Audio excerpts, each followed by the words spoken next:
Hello and good morning to everyone. My name is Alok Sharma and you are watching Fiken Classes. Let's hit the concepts. तो अभी तक हमने क्या पढ़ लिया?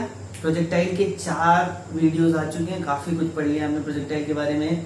हॉरिजॉन्टल प्लेन पे प्रोजेक्टाइल पढ़ लिया, इंक्लाइन प्लेन पे प्रोजेक्टाइल के बारे में पढ़ लिया है, और एक हाफ प्रोजेक्टाइल नहीं पढ़ा है हमने. Half projectile is just half of the normal projectile. क्या होता है? Half projectile is just half of the normal projectile. वो भी आज देख लेंगे हम लोग. उसके अलावा हम लोग आज जो कल एक लास्ट वाला जो थ्योरी बताया था, थ्योरी पे एक न्यूमेरिकल ले लेते हैं, एक न्यूमेरिकल सॉल्व करते हैं, उसके बाद आगे बढ़ेंगे, हाफ प्रोजेक्टाइल देखेंगे, उसके बाद कुछ एक दो जबरदस्त क्वेश्चन इसी के पैराबोला में व्हाट प्रोजेक्टाइल, मैं भूल जाया करता हूँ. तो पैराबोला के आगे प्रोजेक्टाइल के कुछ क्वेश्चंस इरोडो बुक से. इरोडो काफी अच्छी बुक है फिजिक्स की, तो वहां से कुछ कॉन्सेप्चुअल क्वेश्चंस लेंगे और उसे भी सॉल्व करेंगे. ठीक है, देखते हैं. तो चलो शुरू करते हैं. हम लोग क्या क्या कहाँ से शुरू करना है? सबसे पहले हम लोग कल की क्लास का एक न्यूमेरिकल ले लेते हैं, वहां से शुरू करते हैं. चलो जब हाँ चलो अब मैं तुम्हें देता हूँ. देखो, क्वेश्चन देखने के बाद ना सबसे पहले तुम्हें क्या करना है, वीडियो स्टॉप करना है और ट्राई करना है कि सारे आंसर्स तुम खुद से निकालो. और उसके बाद मैं तो निकाल ही रहा हूँ, फिर चेक कर लेना फटाफट, है ना. ये बिल्डिंग है 15 मीटर्स की, हाई राइज बिल्डिंग है, 15 मीटर्स की बिल्डिंग है. यहां से एक पार्टिकल प्रोजेक्ट किया गया, यहां से एक पार्टिकल प्रोजेक्ट किया गया है with initial velocity u is equals to 10√2 metres पर सेकेंड. ठीक है. अच्छा, इसको यहां लिखूंगा तो बनाऊंगा कहाँ डायग्राम. 10√2. ठीक है, 10√2 ये मीटर्स पर सेकंड पे, यूनिट इज मीटर्स पर सेकंड. चलो ये हो गया. और क्या चाहिए तुम्हें? और क्या डेटा चाहिए? ये मान लीजिए कुछ ऐसे करके ऐसे चला गया. ठीक है, अब तुम्हें क्या क्या निकालना है? ये रेंज, ये टोटल आर निकालना है. ये टोटल आर डैश मान लिया इसे मैंने, ये तो इसे हमने मान लिया आर डैश मान लिया. ठीक है, ये आर डैश तुम्हें निकालना है.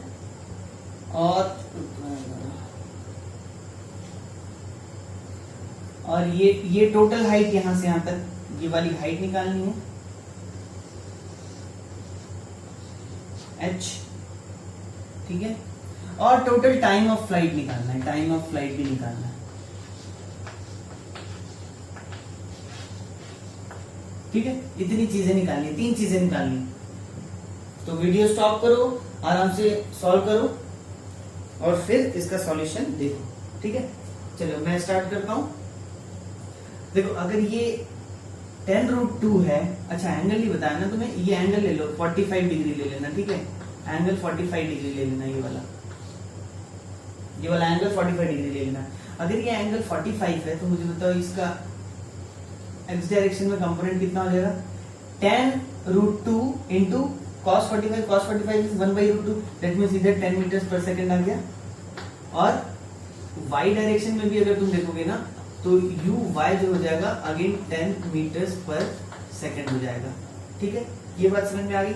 अब जब ये यहाँ आ जाएगा, यहाँ पे आने के बाद इसके पास सेम वेलोसिटी हो जाएगी, that means u is equals to 10√2 हो जाएगा. x कंपोनेंट ऑफ वेलोसिटी तो कभी चेंज होने वाला है नहीं, दैट विल बी 10 मीटर्स पर सेकंड अगेन हो जाएगा. और y डायरेक्शन में डाउनवर्ड वेलोसिटी आ जाएगी, वो भी 10 मीटर पर सेकंड की. ठीक है, इतनी बात समझ में आती नहीं आती? समझ में आ रही है? हाँ. और यहाँ पे एक्सीलरेशन देखूंगा अगर मैं, तो ये हो जाएगा g is equals to 10. Unit तो तुम समझ लो क्या होगा, है ना. अब ये डिस्टेंस जो है ना यहां से यहां तक वाला, इसे मैं नाम दे देता हूं x का. ये हो गया x डिस्टेंस. ठीक है, चलो अब मुझे बताना ये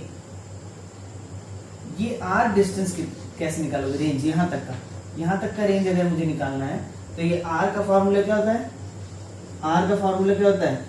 u square sine 2 theta divided by g. Correct और नॉट?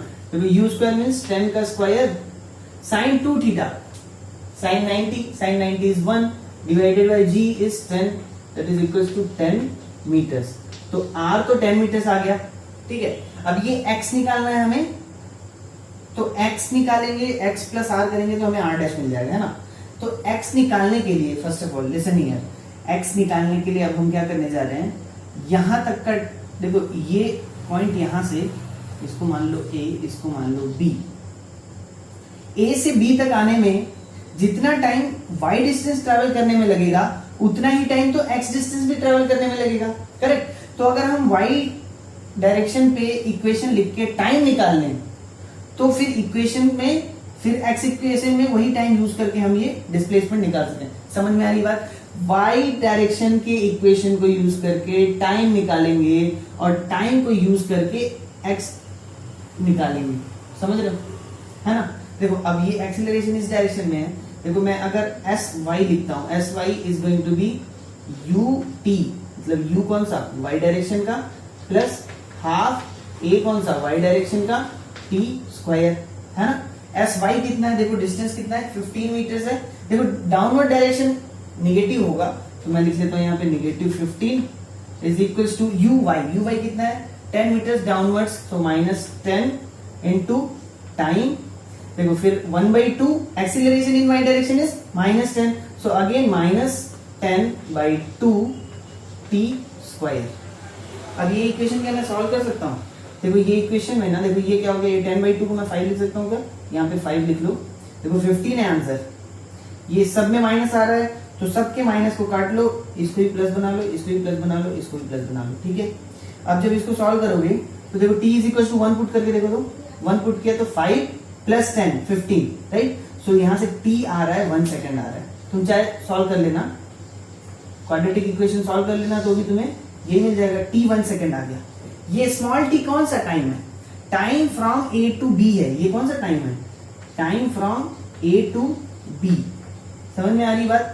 अब a टू b के लिए टाइम अगर 1 सेकेंड है तो x डायरेक्शन के लिए मैं कैसे लिख सकता हूं, देखो x डायरेक्शन, ये x निकालने के लिए x is going to be, see मुझे बताओ x के डायरेक्शन में वेलोसिटी क्या है, 10 मीटर्स पर सेकेंड, क्या कोई एक्सीलरेशन है x डायरेक्शन में, नहीं है, that means DST triangle use कर सकते हैं, करेक्ट और not, speed into time, speed into time directly use कर लो ना। स्पीड कितना है, स्पीड है 10 मीटर्स पर सेकेंड, इनटू टाइम कितना है, टाइम दिया हुआ है 1 सेकेंड, इतनी बात समझ में आ रही है, ये तो दिया हुआ नहीं है, मतलब हमने निकाला है, तो ये कितना आ गया, x is equals to 10 metres, समझ में आती है बात, x कितना आ गया,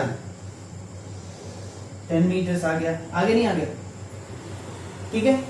तो ये x भी 10 मीटर्स आ गया, r भी 10 मीटर्स आ गया, मतलब कि r डैश कितना होगा, r dash is going to be 10 plus 10 that is equals to 20 metres.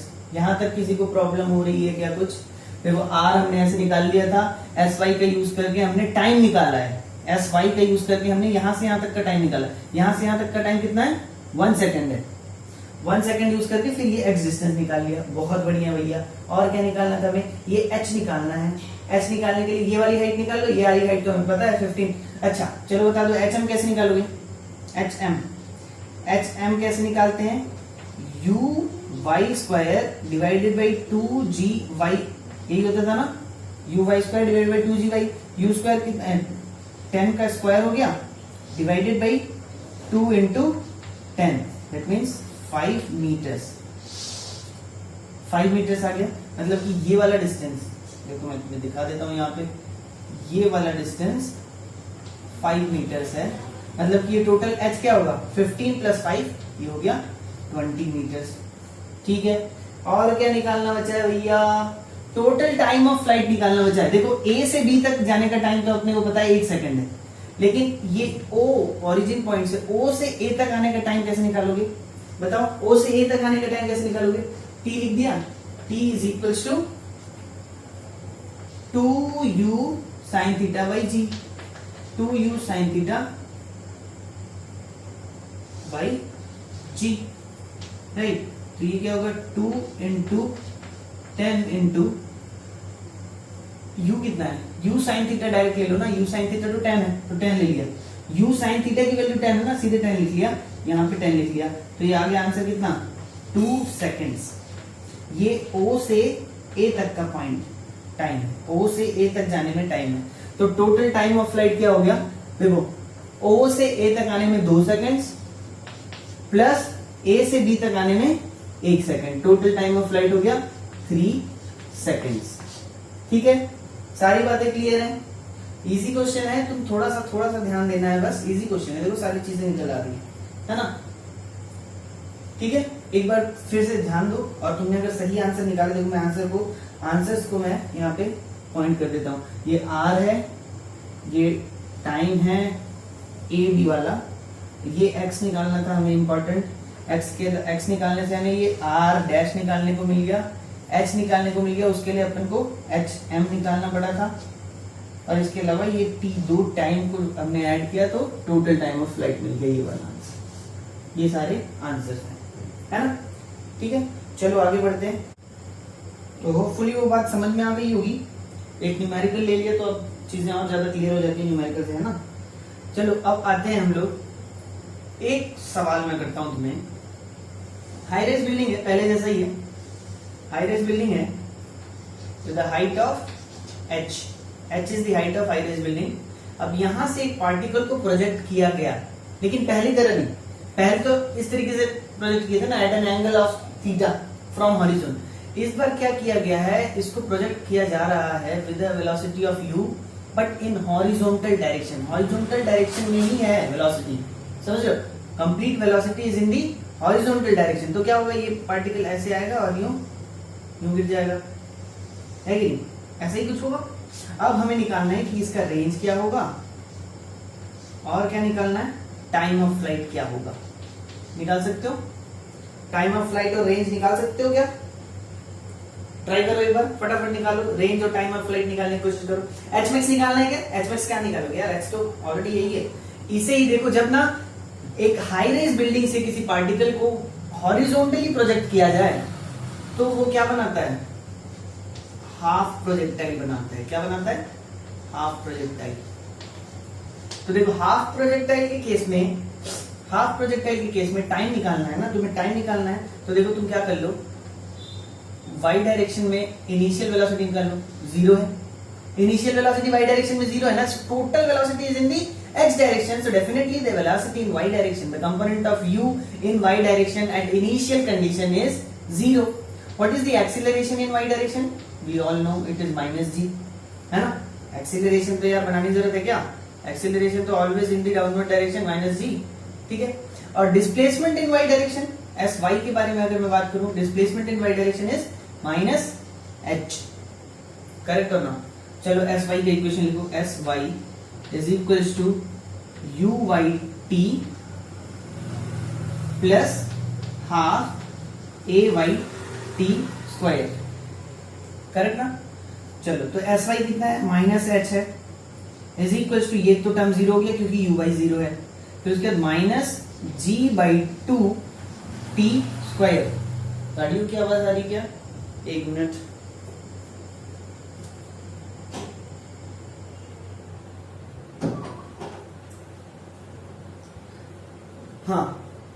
हाँ बताओ। ये हो गया, माइनस और माइनस जो है कि कैंसिल हो गया। तो टाइम निकालना है, अगर टाइम निकालना है तो टाइम ऑफ फ्लाइट का फॉर्मूला क्या हो जाएगा, 2h डिवाइडेड बाई g का अंडर रूट, है ना? ये जाएगा नहीं हो जाएगा? तो ये भैया time of flight in case of half projectile हमें मिल गया। अब रेंज निकालना है अगर तुम्हें, तो देखो रेंज क्या है, x डायरेक्शन में है, that means s of x sx is equals to ud plus half at square। तो u इनिशियल, देखो x डायरेक्शन में वेलोसिटी क्या है, u है, ux तो u ही है ना, और क्या x डायरेक्शन में वेलोसिटी चेंज होने वाली नहीं, एक्सीलरेशन है ही नहीं तो वेलोसिटी चेंज नहीं होने वाली है। तो सीधा dsT वाला लगा लो ना, velocity into time, u into t that is equals to, देखो sx को हम लोग क्या लिखते हैं यहाँ पे, रेंज ही तो है ये, that is u into time. Time का क्या फॉर्मूला है, 2h डिवाइडेड बाई g, मतलब कि यहाँ पे रेंज का फॉर्मूला ये आ गया, है ना? अब इस पे बेस्ड न्यूमेरिकल बना सकते हो, ले लो u is equals to 10 metres पर सेकंड ले लो, h is equals to कुछ 20 मीटर्स ले लो, बना लो। जो भी ये फॉर्मूला तो तुम्हारे सामने है, ये आराम से निकल जाएगा। इसमें तो कोई न्यूमेरिकल करने का मुझे समझ में नहीं आ रहा है, बहुत ही इजी है। इसमें क्या है, सीधा सा फॉर्मूला में वैल्यू पुट करना है, आंसर तुम्हें मिल जाएगा। ठीक है, इतनी बात समझ में आ रही है? समझ में आ रही नहीं आ रही है? इसको क्या कहते हैं, हाफ प्रोजेक्टाइल। ये इसको, इसका नाम क्या है, हाफ प्रोजेक्टाइल। हाफ प्रोजेक्टाइल तभी होता है जब आप हाई राइज में किसी भी हायर एलिवेशन में जाके वर्टिकल कंपोनेंट जीरो कर दो, वर्टिकल कंपोनेंट जीरो कर दो, only the velocity is in the which direction, x direction. अब तुम्हें अगर याद हो जब हम लोग ऐसे प्रोजेक्टाइल बनाते हैं तो एकदम मिड पॉइंट पे क्या होता है, वेलोसिटी सिर्फ और सिर्फ एक्स डायरेक्शन में होती है, वाई वेलोसिटी तो जीरो हो जाती थी। तो वही तो है ना ये हाफ, बस इतना इतना वाला पोर्शन हम लोग पढ़ रहे इधर वाला है ना, तो ये हाफ प्रोजेक्टाइल हो गया।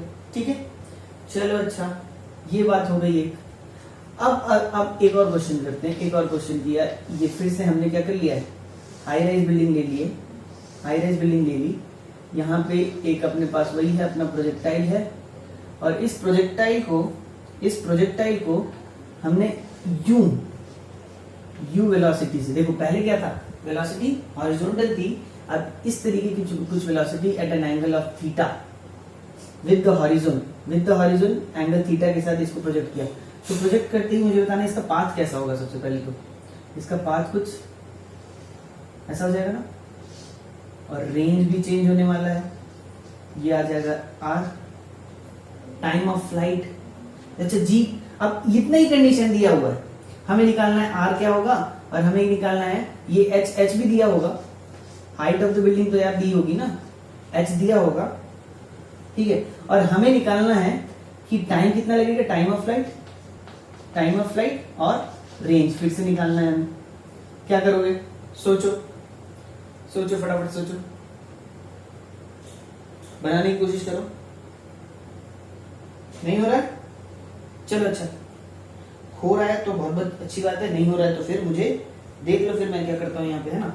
देखो अब यहाँ पे u का कंपोनेंट अपन x और y में फिर से तोड़ लेते हैं। u का कंपोनेंट यहाँ ले लिया, ये क्या होगा, u cos थीटा हो गया, और y डायरेक्शन में कंपोनेंट क्या हो गया, ये u sin थीटा हो गया, इन द डाउनवर्ड डायरेक्शन हो गया, है ना।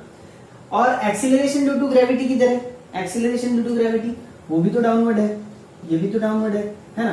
तो अब अगर मुझे x y डायरेक्शन में इक्वेशन लिखना है तो देखो s y is equals to u y t plus 1/2 a y t square, यही होगा। एस वाई क्या है, माइनस एच है, यू वाई क्या है, u sine theta in the downward direction, so minus u sine theta into t, फिर minus क्यों लगा दिया, देखो अभी देखते हैं, ए वाई जो है क्या, जी है in the negative direction, so g/2 T square. देखो इस इक्वेशन का यूज करके ना, देखो सारे में माइनस है तो अपन प्लस कर लेते हैं इसको। इस इक्वेशन से तुम्हें क्या पता चलेगा, तुम्हें टाइम मिल जाएगा। इस इक्वेशन से तुम्हें क्या मिलने वाला है, टाइम मिल जाएगा। अब जैसे ही टाइम मिलेगा, रेंज निकालना क्या कोई बड़ी बात है, range is equal to velocity in the x direction multiplied with time, so velocity in the x direction is u cos theta, और जो भी तुम्हारे पास टाइम मिला हो इस इक्वेशन से उसे रख लो, तो तुम्हें रेंज भी मिल जाएगा, है ना। तो बातें क्लियर है, ठीक है। चलो तो आ रहा है ना, समझ में आ रहा है ना, मजा आ रहा है नहीं आ रहा है, समझ में तो आ रहा है, मजा आ रहा है कि नहीं आ रहा है तुम्हें। चलो फिर आ जाओ, थोड़ा सा आगे बढ़ते हैं। एक थोड़ा सा बुद्धि लगाने वाला सवाल पूछता हूं, बुद्धि लगाना है बैठ के, ठीक है, एकदम खाली नहीं बैठना, एकदम अटेंटिव, और बुद्धि सारी लगा लेनी है और जवाब देना है, ठीक है। अब एक पार्टिकल है, उसे 3 तरीके से प्रोजेक्ट कर रहे हैं। एक पहला प्रोजेक्शन इस तरीके से विद वेलोसिटी ऑफ u, ये कैसा है, हाफ प्रोजेक्टाइल बनाएगा, हॉरिजॉन्टल प्रोजेक्शन है टोटल, है ना। दूसरा प्रोजेक्शन कुछ ऐसा ले लिया, u है at an angle of theta downwards, है ना। और तीसरा प्रोजेक्शन फिर सेम, मतलब magnitude of velocity same, direction हम लोग चेंज कर रहे हैं, ये भी अगेन थीटा है ऊपर की ओर से। अब इस तीनों पाथ को हम लोग अलग अलग नाम दे देते हैं, तीनों पाथ को अलग अलग नाम दे देते हैं। चलो इससे कुछ, ये हो गया अपना ए है ये, ठीक है। कलर यूज कर लेंगे क्या थोड़ा, ब्लू कलर, ब्लू कलर तो यही है ना। इसे अपन ने नाम दे दिया बी, ये बी पाथ नाम दे दिया, और इससे अपन ने नाम दे दिया सी, ठीक है। अब तीनों का पाथ मैं यहाँ पे ड्रॉ कर देता हूँ। अच्छा, पाथ में ड्रॉ करता रहूंगा तब तक तुम्हें कुछ सवाल दे देता हूँ। सवाल ये है कि तुम्हें रिलेशन बताना है range of A, range of B, range of C के बीच में। मतलब कौन सा बड़ा होगा, कौन सा छोटा होगा, क्या इन दोनों, क्या इनमें से कोई सा दो कॉमन होगा, मतलब इक्वल होगा, या क्या ग्रेटर देन, इक्वल टू, कौन सा साइन लगने वाला है इन सब के बीच में, वो तुम्हें बताना है। रेंज के बारे में बताना है, एच मैक्स के बारे में बताना है, तो मैं एच ही लिख देता हूं तुम्हें और तुम्हें समझ जाना है ना। एच ए, एच बी और एच सी के बारे में बताना है। Final velocity when the particle is hitting the ground, final velocity v है। Final velocity in case of a, final velocity in case of b, final velocity in case of c, इन तीनों के बीच में क्या रिलेशन होगा, क्या इनमें से कोई दो इक्वल होंगे और एक बड़ा होगा, छोटा होगा, वो समझ रहे, ऐसा बताना। Greater than, less than, equal to, ये वाली बातें बतानी है। तो हमने क्या क्या पूछ लिया, रेंज, एच मैक्स और वेलोसिटी पूछ ली। टाइम भी पूछ लेते हैं, बताओ टाइम ए, बी और सी, इन सब के बीच में तुम्हें रिलेशन फाइंड आउट करना है। 1 2 3 4 क्वेश्चन हमने पूछ लिया, ठीक है।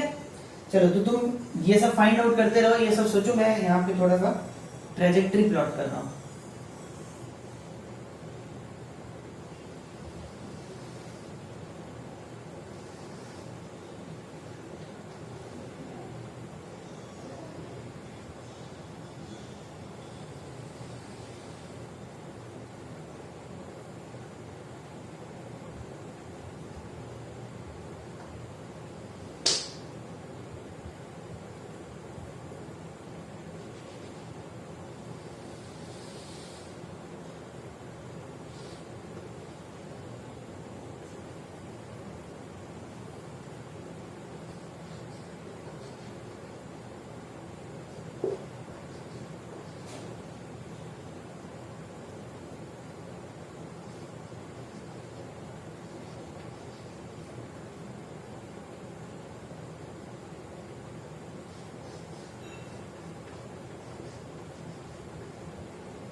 कुछ सोचे, कुछ सोच पा रहे हो, क्या होना चाहिए क्या नहीं होना चाहिए, कुछ समझ में आ रहा है।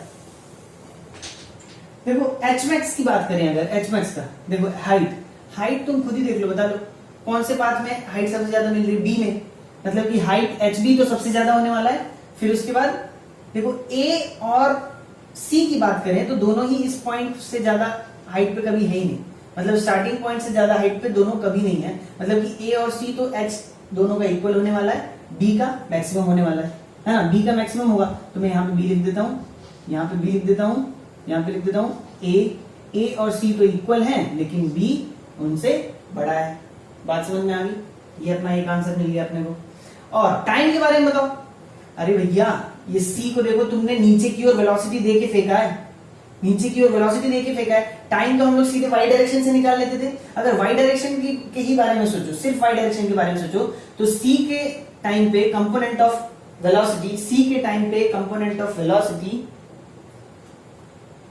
Initial velocity in Y direction U Y, ये कुछ होगा, मतलब यू साइन थीटा कुछ होगा, है ना, डाउनवर्ड डायरेक्शन में होगा, एक्सीलरेशन भी डाउनवर्ड डायरेक्शन में। तो ये अगर इतने डिस्टेंस ट्रैवल करने में कम टाइम लेगा, रादर देन ए वाले को देखो, ए वाले का तो वाई कंपोनेंट 0 है ना, और अगर तुम बी में जाते हो तो बी का वाई कंपोनेंट तुम देखोगे तो बी का वाई कंपोनेंट तो भैया ऊपर के डायरेक्शन में है, यू वाई। तो मतलब कि ये पहले ऊपर जाएगा फिर नीचे आएगा, तो इसको तो सबसे ज्यादा टाइम लगने वाला है। मतलब कि बी को सबसे ज्यादा टाइम लगेगा, सबसे कम टाइम सी को लगेगा और फिर ए को, मतलब C A B is the time. C A B मतलब यहाँ पे तुम ऐसे थोड़ा सा इसको चेंज कर लेते हैं, इसको यहाँ पे सी लिख लेते हैं, यहाँ पे बी लिख लेते हैं। बी का टाइम सबसे ज्यादा है, फिर सी का, फिर ए का।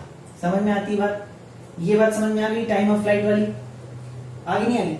अब रेंज के बारे में बात करो। रेंज तुम खुद ही देख के बता दो किसका ज्यादा है, रेंज खुद ही देख के बता दो। देखो ये आरसी है ना, और ये वाला कितना है, ये क्या है, ये है आर बी है, और ये क्या है, आर, सॉरी वो बी था, ये ए था, ये आर बी है और ये वाला आर ए है। अब बता दो खुद ही बता दो भैया। आर बी सबसे ज्यादा होगा, बी को हम लोग यहां लिख लेते हैं अगर, और ए को यहां लिख लेते हैं, तो आर बी सबसे ज्यादा, फिर आर ए, फिर आर सी। आ गई बात समझ में? आ गई ना बात समझ में? चलो अच्छा, अब वेलोसिटी के बारे में सोचते हैं। वीए वीबी वीसी में कौन सी वेलोसिटी सबसे ज्यादा होगी, कौन सी कम होगी, क्या होगा बताना है हमें। देखो इनिशियल वेलोसिटी सबकी यू है, सबकी यू है ना।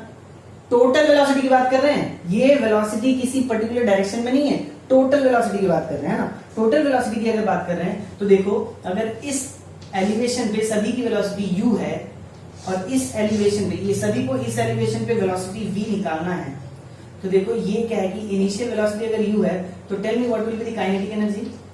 काइनेटिक एनर्जी क्या हो जाएगी? तीनों की kinetic energy half m u square होगी, जो भी मास हो पार्टिकल का, है ना। और तीनों का चेंज इन पोटेंशियल एनर्जी क्या है? यहां से यहां तक पोटेंशियल एनर्जी में चेंजेस कितना आ रहा है?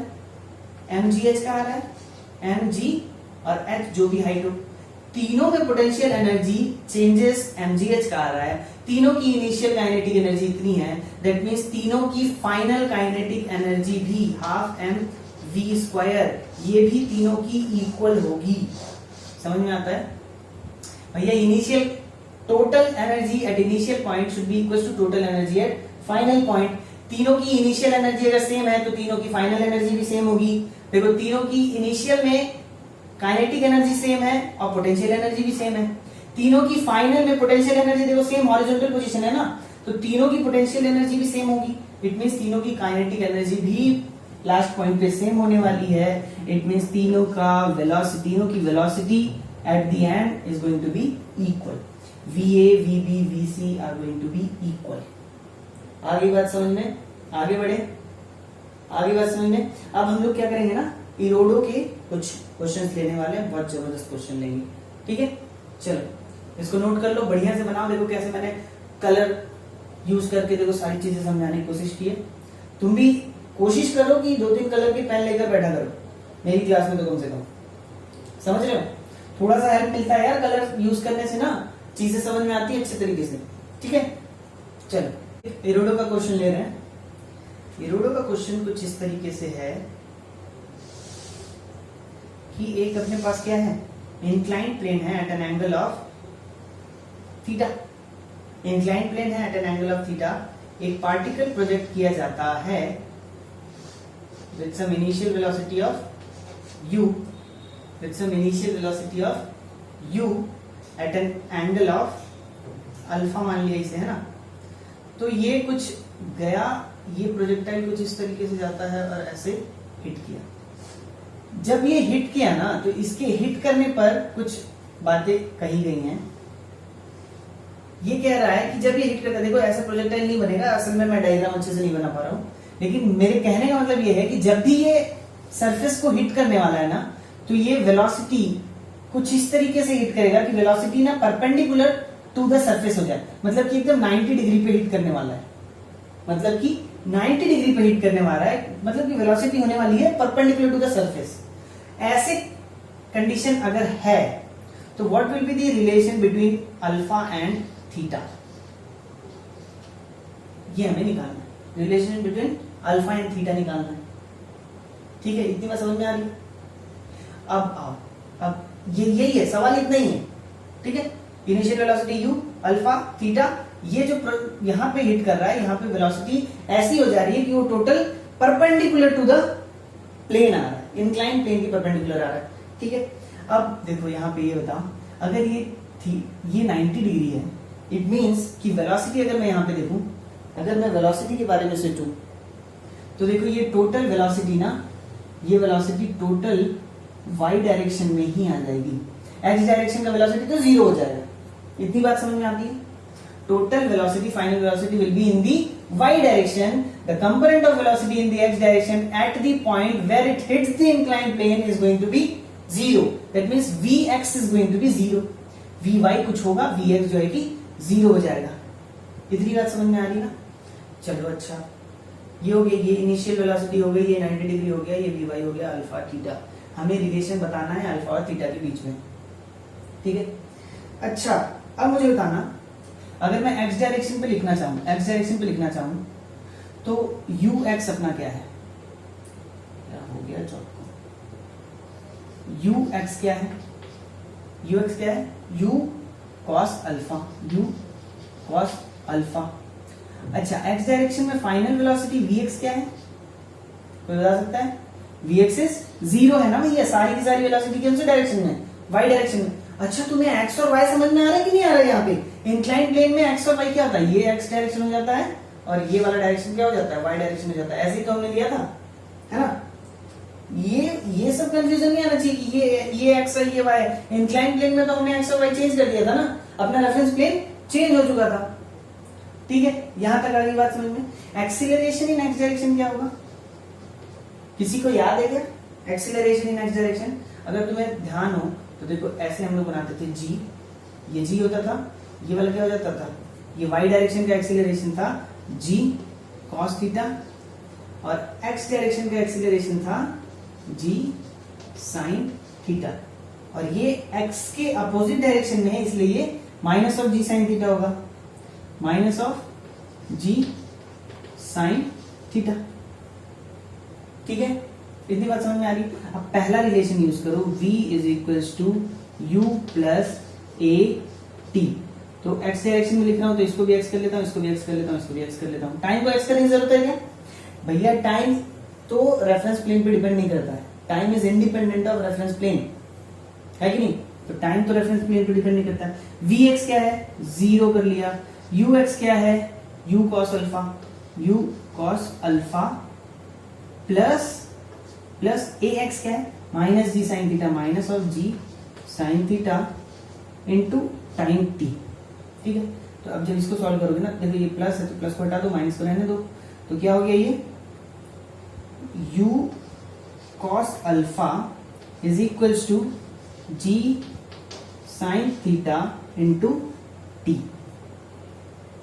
हो गया नहीं हो गया? ये एक रिलेशन अपने को मिल गया, ये एक रिलेशन अपने को मिल गया। अब अगर मैं यहाँ पे टाइम किसी तरीके से रख लू ना तो मेरे को रिलेशन कुछ मिल सकता है कि नहीं? टाइम अगर मैं निकाल लूं तो कुछ मुझे रिलेशन मिल सकता है। टाइम कैसे निकालूंगा, कुछ आइडिया, कुछ आइडिया? टाइम कैसे निकालूंगा, सोचो जरा, थोड़ा सा सोचो।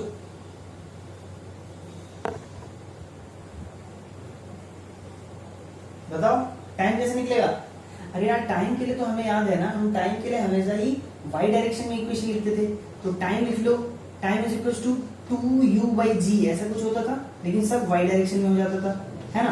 तो 2 इंटू यू वाई निकाल सकते हो कि यू, ये देखो ये तो कॉस कंपोनेंट तो एक्स डायरेक्शन में जाएगा, साइन कंपोनेंट वाई डायरेक्शन में आएगा, मतलब कि u sine alpha divided by g y क्या होगा, g in Y direction, g cos theta है, तो जी कॉस थीटा। अब ये चीज हम लोग यहाँ पे पुट कर लेते हैं, तो देखो ध्यान से देखो, u cos alpha is equals to g sine theta multiplied with t की जगह में 2u sine alpha by 2u sine alpha divided by g cos theta, g cos theta. अब तुम ध्यान से देखो तो कैंसिल हो जाएगा जी, और जी कैंसिल हो गया, इधर से u और इधर से u कैंसिल हो गया, तो फाइनली तुम्हें रिलेशन क्या मिल रहा है? देखो कॉस अल्फा और ये साइन अल्फा, साइन अल्फा को इस साइड लिया तो कॉस बाई साइन क्या हो गया, कॉस बाई साइन क्या होता है, cot alpha. Cot alpha will be equals to 2 times of, देखो sine theta divided by cos theta is tan theta. ये क्या आ गया, relation between theta and alpha. समझ में आ रही बात? इजी है, थोड़ा सा तुम्हें सोचना पड़ेगा, इजी है, कोई कठिन नहीं है, समझ रहे हो? कोई कठिन नहीं है। चलो एक और इरोडो का प्रॉब्लम लेना है तुमको, तो तुम इसको फटाफट लिख लो। तो अभी हमने बात की कि हम अगर ऊपर की ओर, इंक्लाइन प्लेन में ऊपर की ओर कुछ पार्टिकल फेंक रहे हैं तो वो 90 डिग्री पे अगर हिट करता है तो what will be the relationship between theta and alpha, ये बात की थी। अब देखो यहाँ पे एक डाउन द प्लेन एक बार बात कर लेते हैं। डाउन द प्लेन, प्लेन का एंगल थीटा हो गया और एक पार्टिकल को प्रोजेक्ट किया जा रहा है विद वेलोसिटी ऑफ u, ये एंगल मैंने मान लिया अल्फा, और फिर से वही बात करते हैं, ये ऐसे आया और हिट करता है कुछ इस तरीके से कि ये 90 डिग्री पे गिरी। तो अब मुझे बताना है कि अल्फा और थीटा के बीच में क्या रिलेशन होगा, और तुम्हें ये भी सोचना है कि क्या ये पॉसिबल है। पिछले केस में तो पॉसिबल था, हमने देखा भी, निकाल भी लिया, लेकिन क्या इस केस में ये पॉसिबल होगा। आओ चलो इसके बारे में तुम्हें थोड़ा सा फटाफट बता देता हूं। देखो यहाँ पे u का कंपोनेंट अगर तुम y डायरेक्शन में लेना चाहो तो ये हो जाएगा u sine alpha, x direction में u का कंपोनेंट क्या हो जाएगा u कॉस अल्फा। अगर तुम एक्सीलरेशन की बात करो, किसकी बात करो, एक्सीलरेशन की अगर बात करूं मैं, तो देखो एक्सीलरेशन कैसा होता था, यूं, ये g है, ये g है, ये तो ये वाला क्या हो जाता था g साइन थीटा हो जाता था, और ये वाला क्या हो जाता था g cos थीटा हो जाता था, है ना, ऐसे ही होता था ना। अब देखो तुम x डायरेक्शन के बारे में सोचो, x डायरेक्शन के बारे में सोचो, यही है ना x डायरेक्शन, x डायरेक्शन के बारे में सोचो। देखो अगर ये 90 डिग्री पे हिट कर रहा है, इसका मतलब कि इस पॉइंट पे v in x direction should be 0 होना चाहिए, होना चाहिए नहीं चाहिए, होना चाहिए। देखो अगर ये यहाँ पे इनिशियल वेलोसिटी x डायरेक्शन में u cos अल्फा है, और एक्सीलरेशन भी उसी पॉजिटिव डायरेक्शन में ही है। देखो initial velocity of the projectile in the x direction is positive, initial acceleration, initial क्या, कंटिन्यूअसली, एक्सीलरेशन तो हमेशा g sin थीटा है, दोनों सेम डायरेक्शन में है। अगर एक्सीलरेशन और वेलोसिटी दोनों ही एक डायरेक्शन में है तो एक्सीलरेशन हमेशा वेलोसिटी को बढ़ाएगा। क्या होगा, एक्सीलरेशन हमेशा वेलोसिटी को बढ़ाएगा। अगर वेलोसिटी को बढ़ाया जा रहा है डाउन द प्लेन, तो क्या कभी ऐसा हो सकता है कि वेलोसिटी 0 हो जाए। क्या बोल रहा हूं, समझ में आ रहा है भैया, एक्सीलरेशन और वेलोसिटी दोनों एक ही डायरेक्शन में है। एक्सीलरेशन का वेलोसिटी के डायरेक्शन में होने का मतलब ये हुआ कि वो वेलोसिटी को इंक्रीज करेगा। अगर वो वेलोसिटी को इंक्रीज कर रहा है तो क्या वेलोसिटी कभी 0 हो सकती है, it is never possible, it's not at all possible कि वेलोसिटी 0 हो जाए, ये तो पॉसिबल ही नहीं है भैया। तो ये सवाल तो डाउन द प्लेन के लिए बन ही नहीं सकता, और बनेगा भी तो उसमें पूछेगा कि वेदर इट इज पॉसिबल और नॉट, ठीक है, तो ये पॉसिबल नहीं है। और तुम ये वाली बात को थोड़ा सा ध्यान रखो कि एक्सीलरेशन और वेलोसिटी अगर सेम डायरेक्शन में है तो वेलोसिटी इंक्रीज करेगी, एक्सीलरेशन अगर पीछे की ओर है और वेलोसिटी आगे की ओर है तो वेलोसिटी डिक्रीज करेगी, ठीक है। मतलब देखो अगर मैं इसी डायरेक्शन में मूव कर रहा हूं और एक्सीलरेट भी इसी डायरेक्शन में कर रहा हूं तो मेरी वेलोसिटी इंक्रीज होती जाएगी, क्या होती जाएगी, इंक्रीज होती जाएगी। अगर मैं पीछे की ओर मूव कर रहा हूं, एक्सीलरेशन आगे की ओर है, तो मेरी वेलोसिटी धीरे धीरे कम होती जाएगी। ये होता है एक्सीलरेशन जो है ना, अगर सेम डायरेक्शन में लगा हुआ है तो वेलोसिटी को वो इंक्रीज करता है, एक्सीलरेशन अगर अपोजिट डायरेक्शन में लगा हुआ है तो वो वेलोसिटी को डिक्रीज करता है। और यहाँ पे हमें दिख रहा है कि एक्सीलरेशन और वेलोसिटी दोनों सेम डायरेक्शन में एक्स की बात कर रहे हैं, तो कभी भी ऐसा हो ही नहीं सकता कि वेलोसिटी घट के 0 हो जाए, कभी पॉसिबल नहीं। देखो जब हम पार्टिकल को ऊपर की ओर फेंकते हैं तो जब ये ऊपर जा रहा है, जब पार्टिकल ऊपर की ओर जा रहा है तो वेलोसिटी तो ऊपर की ओर है और एक्सीलरेशन क्या है, नीचे की ओर है। इसीलिए ये जाते जाते जाते जाते टॉप पॉइंट पे वेलोसिटी क्या हो जाती है, 0 हो जाती है। और फिर जब नीचे आ रहा होता है तब क्या होता है, नीचे आ रहा है तो वेलोसिटी नीचे की ओर, एक्सीलरेशन भी नीचे की ओर, तो नीचे नीचे नीचे नीचे आते आते यहाँ पे वेलोसिटी फिर से आगे नहीं यू अचीव कर लेता है, फिर बढ़ जाती है। समझ में आ रही नहीं बात, जब ऊपर जा रहा होता है तो वेलोसिटी क्यों कम होती है, क्योंकि एक्सीलरेशन नीचे की ओर है। जब नीचे आ रहा होता है तो वेलोसिटी क्यों इंक्रीज होती है, क्योंकि एक्सीलरेशन नीचे की ओर है, वेलोसिटी भी नीचे की ओर है। दोनों एक दूसरे को हेल्प कर रहे हैं, मतलब कि एक्सीलरेशन वेलोसिटी को हेल्प कर रहा है इंक्रीज होने के लिए। यहाँ पे तो एक्सीलरेशन वेलोसिटी को अपोज कर रहा है ना भाई, अपोजिट डायरेक्शन है तो अपोज कर रहा है, ठीक है। ये बात समझ में आ गई। चलो चलो एक इरोडो का बहुत ही लाजवाब, बहुत ही बढ़िया क्वेश्चन करने जा रहे हैं इरोडो बुक से। देखो और ये वाला ना हॉरिजॉन्टल प्रोजेक्टाइल का क्वेश्चन है। क्या ये हॉरिजॉन्टल प्रोजेक्टाइल का क्वेश्चन है कि प्रोजेक्टाइल कुछ इस तरीके का है, जैसा होता है वैसा ही है, ठीक है। अब जब पार्टिकल किसी एक रैंडम पोजीशन पे पहुंचा है, किसी भी एक रैंडम पोजीशन पे पहुंचा है, तो अगर ये एक्स डायरेक्शन है, ये वाई डायरेक्शन है, तो इसका कोऑर्डिनेट क्या होगा, इसका कोऑर्डिनेट हो जाएगा एक्स कॉमा वाई, है ना, कोऑर्डिनेट तो एक्स कॉमा वाई हो जाएगा। अब क्वेश्चन ये किया गया है कि अगर इनिशियल वेलोसिटी अगर u थी, u को भी छोड़ दो, भूल जाओ, इनिशियल देखो, हाँ इस पॉइंट पे इस पर्टिकुलर पॉइंट पे अगर मैं इस तरीके से ट्रायंगल प्लॉट करता हूँ, ट्रायंगल ड्रॉ करता हूँ, ऐसे हो गया, ऐसे हो गया, तो ये वाला एंगल इसे नाम दिया गया अल्फा, इस वाले एंगल को नाम दिया गया बीटा, और ये अपना पुराना वाला एंगल तो क्या है, ये तो प्रोजेक्शन एंगल है, इसे नाम दिया गया थीटा। तो अब हमें प्रूफ करना है कि tan of theta is equals to tan of alpha plus tan of beta. ये प्रूफ करना है हमें, समझ में आ रहा है? ये चीज हमें प्रूफ करनी है, एक्स वाई कोऑर्डिनेट किसी भी एक पर्टिकुलर पॉइंट पे है। चलो तो मैं तुम्हें बताता हूं, फिर शुरू करते हैं। देखो अपने पास ना एक इक्वेशन होता था जिसे कहते थे equation of trajectory. Equation of trajectory क्या होता था, y is equals to x tan theta minus g x square divided by, बताओ क्या होता था, यू वाई, मतलब कि u square cos square theta, ऐसा कुछ होता था। कुछ याद आ रहा है क्या, ऐसा होता था ना? एक चीज और होती थी, यहाँ पे 2 भी होता था, है ना, 2u square 2u y 2u(x) square होता था। तो ये हो गया, ठीक है। अब मुझे बताना कि रेंज का क्या फॉर्मूला होता था। रेंज का फॉर्मूला होता था u स्क्वायर साइन 2 थीटा। तो u स्क्वायर लिख दिया मैंने, साइन 2 थीटा को क्या 2 साइन थीटा कॉस थीटा लिख सकता हूं, 2 sine theta into cos theta divided by g, है ना। अब देखो r is equal to 2u square sine theta cos theta by g।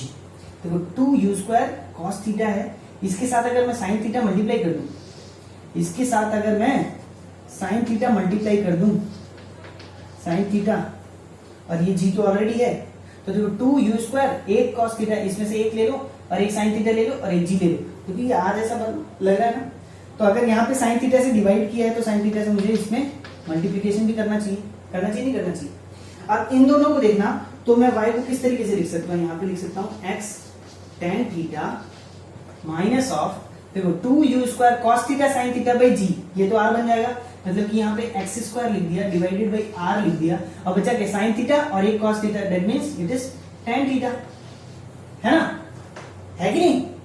अब x थीटा को अगर मैं कॉमन ले लूं, x थीटा को मैं कॉमन ले लूं, यहां से x थीटा यहां से x थीटा, तो y को क्या लिख सकता हूं मैं, y is equals to x tan theta into 1 minus x by r। ये एक फॉर्मूला निकल के आया, ये बहुत ही बढ़िया फॉर्मूला और इंपॉर्टेंट फॉर्मूला। कई क्वेश्चन में तुम इस फॉर्मूले को डायरेक्ट यूज कर सकते हो, इसलिए इस फॉर्मूले को कहीं लिख लो। इस फॉर्मूले को हम लोग कहीं डायरेक्ट यूज कर सकते हैं, जिसमें r क्या है, रेंज है, x तो x कोऑर्डिनेट है, x कोऑर्डिनेट है, y कोऑर्डिनेट है, tan थीटा तो स्लोप है, इनिशियल स्लोप है ना।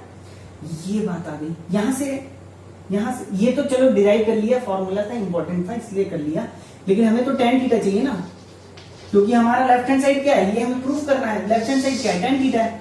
तो tan थीटा जब यहाँ से मिल गया तो tan थीटा हम लोग लिख लेते हैं ना। तो tan थीटा क्या हो जाएगा, देखो y अपॉन x इंटू, देखो ये क्या हो जाएगा, ये r और r minus x, so multiplied with r upon r minus x. ये बन रहा है भैया tan थीटा का वैल्यू, ठीक है। r माइनस एक्स को ब्रैकेट में कर लो तो ज्यादा क्लियर हो जाए। y r upon x into r minus x, ये tan थीटा आता है, ठीक है। ये अपना tan थीटा का वैल्यू आ गया। अब देखते हैं अगर लेफ्ट हैंड साइड इतना है तो राइट हैंड साइड कितना है। अगर राइट हैंड साइड और लेफ्ट हैंड साइड इक्वल हो गया तो वैसे ही प्रूफ हो गया ना। तो आ जाओ यहाँ पे tan alpha plus tan beta निकाल कर देखते हैं क्या आता है, ठीक है। देखो tan अल्फा tan मतलब क्या होता है, परपेंडिकुलर बाई बेस।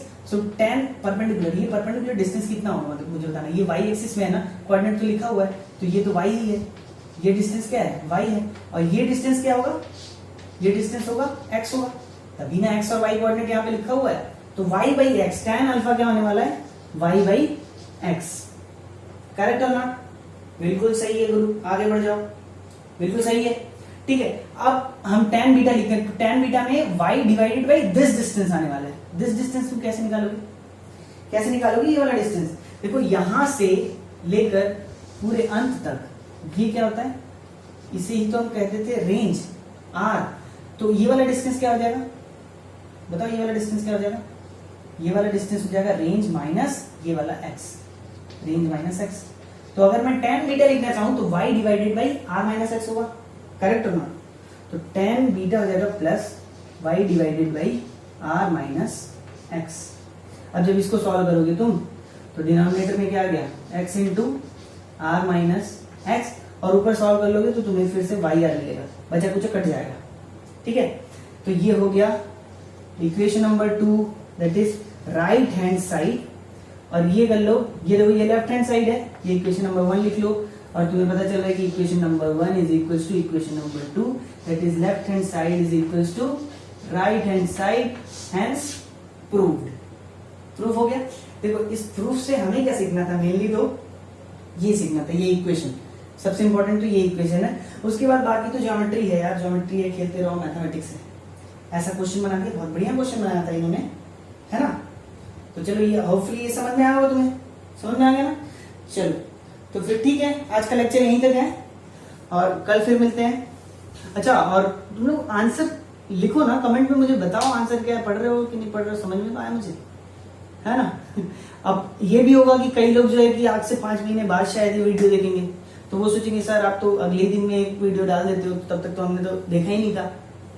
तो ऐसा नहीं है कि तुमने आज अगर 5 महीने बाद अगर तुम देख रहे हो तो तुम कमेंट ना करो, तब भी कमेंट करो, लिखो, तब भी शायद मैं देख रहा हूँ। तब क्या होगा कि जैसे मैंने अगर कई बार क्या होता है मैं क्वेश्चन सॉल्व नहीं कराता हूँ नेक्स्ट डे, क्योंकि मुझे पता है बहुत इजी सा क्वेश्चन है और बच्चे सॉल्व कर लेंगे। तो क्या होगा, तुम्हें कमेंट जब लिखोगे ना, एक दूसरे के कमेंट पे भी कमेंट करो कि हाँ तुम्हारा सही है कि नहीं, मेरा भी यही आंसर आया, तो उससे तुम्हें भी खुद ही पता चल जाएगा आंसर सही है कि गलत है। और फिर मैं तो कमेंट्स देखता रहता हूँ, अगर मुझे पता चलेगा कि तुम गलत आंसर पे भी सही सही वाली बातें कर रहे हो, तब फिर मैं तुम्हें बताऊंगा कि सही आंसर क्या है। और मैं अगर देख लूंगा कि हाँ सही सही बातें कर रहे हैं, सभी के आंसर कमेंट एक जैसे हैं और सही हैं, तो ठीक है, चल रहा है, बढ़िया है। ठीक है, चलो तो होपफुली समझ में आ रहा है। प्रोजेक्टाइल हमने इतना ज्यादा डीपली पढ़ लिया है, वैसे तो काफी सारे क्वेश्चन कर लिए हैं और बहुत ज्यादा डीपली पढ़ चुके हैं हम लोग इसको, बहुत सारी बातें पढ़ चुके हैं। अभी 2D मोशन का ये प्रोजेक्टाइल खत्म हो गया। 2D मोशन में सर्कुलर मोशन भी आता है, सर्कुलर मोशन भी तो 2D है, एक्स और वाई दोनों में हो रहा है ना। एक लाइन में होता है जब वो, तब 1D कहा जाता है। ठीक है, चलो मिलते हैं नेक्स्ट लेक्चर में फिर। Bye bye, take care.